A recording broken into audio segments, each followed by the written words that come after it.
जिस तरह काशिफ चौधरी साहब, अजमल बलोच साहब ने कहा, हम उसकी भरपूर इस्लामाबाद स्टेट एजेंट्स एसोसिएशन उसकी भरपूर मजम्मत करती है और वज़ीर आज़म से ये मुतालबा करती है इस FIR का और नोटिस लिया जाए, उनकी जो रिहाई है उसको फिल फौर उनको रिहा किया जाए। और ये जो मामला है, ये मलक साहब ने, जो राजा जब्बार साहब हैं, उन्होंने उनसे इन्वेस्टमेंट के लिए उनसे रकम वसूल की, उस रकम को वो से इस्तेमाल करते आ रहे हैं। जब उन्होंने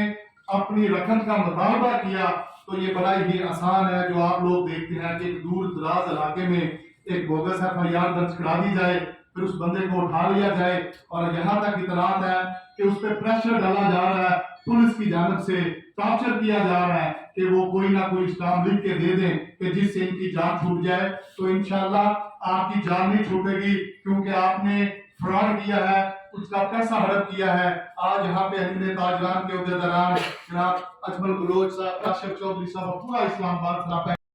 तो हम ये स्टेट एसोसिएशन मुतालबा करती है जिन्होंने देना है उनको गिरफ्तार किया जाए, हमें बुलाया, हम बैठते हैं और इस मामले को इंशाअल्लाह को हल भी करेंगे, मस्जिद को रिहा करेंगे। लेकिन जो इस्लामाबाद एसोसिएशन और जितने भी